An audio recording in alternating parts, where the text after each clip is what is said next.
Welcome to the game room, WaddlerD. We're back for another fun-filled installment of Super Mario Bros. 2 for the NES. And are you guys getting tired of waterfalls, logs, palm trees, green grassy groves, and just all that stuff that we've been getting so well acquainted with? Well, World 4 is going to be quite a treat for y'all, because this is probably one of the most unique worlds in this game. And we're going to have SMB Two Toad show it right off, because, man, ice physics in a Mario game. This is probably the first instance of that, and Toad makes wonderful use of the ice physics by going at least 60 miles per hour on this stuff.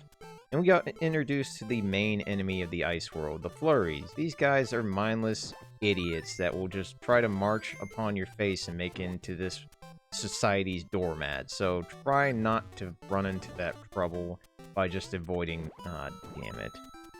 And also make sure to place this door in the right spot, because two things. The mushroom and, of course, these assholes trying to swarm in on you immediately. Can't really help all that much, other than just be aware of exiting that door. Nice thing, though, is that this game will give you another potion right near the end of this first section, and, of course, might as well take any coins along the way, even though you know how that's going to amount to much. But you're probably wondering, why the heck are we at a dead end without any vine or doorway? Well, Subcon has a space program, and this space program is in its infancy because they still haven't figured out how to keep the thing from exploding 5 feet in the air. But at the very least, we get to see the advanced technology that the Subcon world has, as well as get introduced to the Autobomb. This thing is basically an Ostro with a mechanical body, which means you can't pick it up, and it shoots out flame or fireballs, which can pretty much roast your brain into something else. So try not to stick around here too long. Just don't worry about them at all. Try to find a way around them, and will be the end of that. There is no boss in the first stage of World 4. Already something different. Unfortunately, I have to get stuck with this minigame and realizing that gambling doesn't really help out all that much. I mean, especially when you don't get what you want repeatedly. It just makes me wonder about those loot boxes. Like, why the hell do we have them? Oh, that's something we'll have to figure out in the future. But for now, we are now done with World 4-1, and we have a little bit more of a difficulty increase, because you're thinking, well, that first stage wasn't too bad. It was all nice and flat and straightforward. Well, World 4-2 is where the game starts to say, you know what, we should probably start actually doing some platforming here. So precise platforming is going to call for Princess Toadstool, not Luigi, Princess Toadstool, yes. And Princess Toadstool is going to help us out tremendously on this second stage, because there is a section that can be quite dicey with the wrong people. But before we even do that, we get greeted with the Grey Beezos, and yeah, these guys swarm at you basically immediately. There's no swooping. They're basically like a bullet bill, where they just come straight at you. But fortunately, if you know the pattern that they're coming at you, then you won't have to worry too much. You actually can do some really cool stuff, like ducking under them or jumping over them. And then we get this scenario. We got whales. Is this like the Arctic or something? Are all the whales just parked in the Arctic version of Subcon? Crazy. But kind of awesome, because you get introduced to some pretty cool platforming action, like these water spouts. Basically, they're shooting water out of their blowholes, and you're going to use that to either help you out, or if you're unwise around them, take some unnecessary damage, because the water spout is actually a hitbox when you come from them at the side. And I'm having a bad feeling about picking all of these things up. Yeah. Well, at least you know what not to pick up last. And not to say that these coins are going to amount to much for me, but at the very least, they're there for you. It's pretty much there for you to know what to do and what not to do. So, this section, I have to say, is one of the most unique sections I've ever seen in a Mario game. And holy crap, is that a star in the perfect timing? Let me grab that. because now these water spouts get obliterated by your star power, so it can make this section really swift and easy with Princess Peach, and I highly suggest you do that.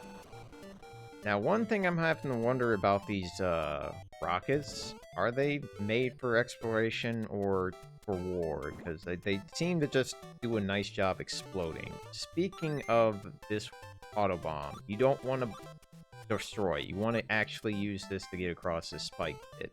Otherwise, you're going to have a tough time getting from point A to point B without dying, or having a tough time with this next boss coming up, which is yet another Birdo. What do you expect? Pretty much the way things work here is just try not to jump on the fireballs that this red Birdo is going to spit out, and just stick with the egg pattern. Once you get your 3 hits in, Birdo drops the orb, and then boom. The same old occurs. So that's pretty much the only non-unique thing you're going to run into in this world. But of course, it's always going to end with this wonderfully exciting minigame that I almost got lucky on. And trying to find the pattern, guys. If you can help me out here. Oh, and then you mock me with 2 cherries. Thanks, game. So good. But if you guys have some sort of trick or some sort of thing that you can do to help that out, please let me know. But now that we've done the first 2 stages of World 4, we have the 3rd one being yet another castle-like structure. And we're going to pick Luigi for this one, because he is certainly the guy with the right balance for this next task ahead of us. And actually, picking him or Princess Toadstool will provide a really awesome trick midway through this level. But before we even do that, what the hell is a Birdo doing here? Why is this... How the hell are we supposed to make progress here? Is the Birdo gonna give us a frickin' rocket ship that's gonna go horizontal? God damn it. I fell for the trap again. Yeah, guys, if you are getting a nice little idea here, here's where the mushroom would be. Don't fall in for the greed trap anymore. This game is starting to get really creative with the mushroom placement. And you're probably wondering, what the heck is this Birdo gonna do for us? Do we kill it? What do we do? Well, you see how this Birdo's shooting eggs? Well, remember the time where you jumped on an egg and it would just keep going and going and going? Yeah, you're gonna use this egg to get across this impossibly large gap. If you do not do this, you are not progressing. This is a nice way to punish people that are trying to rely on the warp zone so much. But in all honesty, that is one of my favorite parts about this game. Another awesome part is picking Luigi and making this level obsolete. Like, this literally is 95% of the level once you make that jump across that gap. Unfortunately, I have to go inside and show you the decor. And as you can see, this place is full of ice, with flurries to make your life a little bit more miserable. And you have to make sure to not jump into these guys, because they can end up throwing you off and possibly downward, and you don't want to do that. But as long as you're patient and let these guys do their thing while you just don't get in the way, you'll be fine. And of course, this level wouldn't be more difficult without an extra set of spikes to make your life a little bit more treacherous if you happen to screw up your jump. But if you have Luigi here, he will make this section a breeze.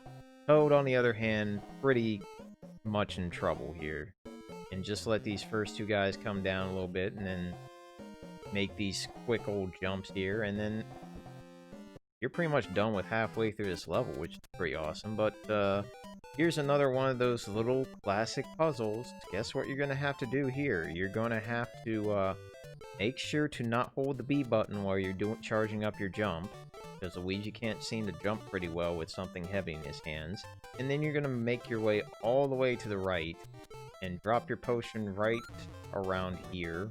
I would say to the left, the more left, the better, but as long as you get this mushroom, you completed the puzzle here. And it's kind of nice that they're getting a little bit more creative, but definitely not doing a good job telling you where to put the damn thing. But at the very least, this mushroom will help us out for the next section. Now, if you remember 4-2, the Autobomb is going to be a good hint to what to do here. We're going to let the red shy guy do his thing. And this is pretty much the only way to get down here without taking damage from spikes. Thankfully, this next section is what you would expect to be, well, we really need to go in this door? Well, yes, you do. If you guessed it by now, yes, we have yet another section of a fortress where you have to grab a key, run away from Panto, and make sure you don't get killed along the way. Just make sure to get past these, flurries while they're defending the door. But yeah, this section's pretty simple. Just go in a zigzag-like pattern, make sure to jump over any flurries along the way, and try not to drop the key, because it's not really worth it. You're gonna just slow yourself down tremendously, and have to deal with all this ice and flurries along the way. Now remember the time where I told you if you had Luigi and Princess Peach on this level, and you made this jump? Yeah, like I said, 95% of the level. Oh, what the... son of a bitch. But yeah, that's pretty much the end of the level, guys. The only thing that's pretty much preventing you from getting to the boss is that Flurry that's not even doing its job very well. That's how short that level is if you have Luigi or Princess Peach. But now we're going to have to fight the antithesis of this entire world. Fry Guy. Fry Guy is a boss that just pretty much goes in a weird figure 8-like pattern, spitting out fireballs like a meteor storm from a spell that you might be very familiar of if you played Final Fantasy. It's not really that difficult to deal with it per se, because it does give you 2 free hits right off the bat. As you can see, it never goes beyond the upper platforms, but you do have to go down there for the 3rd one, which can prove to be a little bit dangerous. But as you can see, I'm grabbing more than 2. There is a reason why I'm doing this, and I highly recommend that you do this as well, because this next part coming up... Also, here's a nice little trick. Yeah, this next part is where you get to meet the small Fry Guys, and the small Fry Guys are the main problem of this boss, because you pretty much are thinking, oh yeah, this isn't that bad, and then you split them up and you're like, oh crap, everything's down there. But if you do it in such a way where you leave these Fry Guys into one spot, boom, you kill pretty much almost all of them. But then the lone one tends to be very, very rambunctious, but if you have yourself some ammo up there, this fight becomes pretty much cut and dry done. So I don't understand what happened with those mushroom blocks. Luigi, are you sure you should be going into that light? You'll be fine. But yeah, this boss is all about preparation. And once you get it down pat, you pretty much can go through it and kick its ass. Unfortunately, nothing can prepare me for this damn minigame. If you guys have any suggestions that will allow me to get through this minigame with at least a couple lives every time, please let me know. Please. But unfortunately, World 4 is done, and I have to say World 4 in Super Mario Bros. 2 is actually one of the most interesting levels, like ice worlds, there is in a Mario game. It's not like the best. There are some other worlds in the later Mario games that can prove to be very competitive towards that, but the fact that you get introduced to some really fun, exciting elements and ice physics for the first time in the Mario series is beyond me. But if you guys enjoyed this video, please give it a thumbs up. And you guys have any comments, complaints, and advice, please let me know. Please let everyone know, because that's the beauty of those YouTube comments, honestly, when people just say what they want to say. Next time we're going to be diving into World 5, and it's going to be a little bit different, but not entirely. So thanks for watching, have a great day, and adios.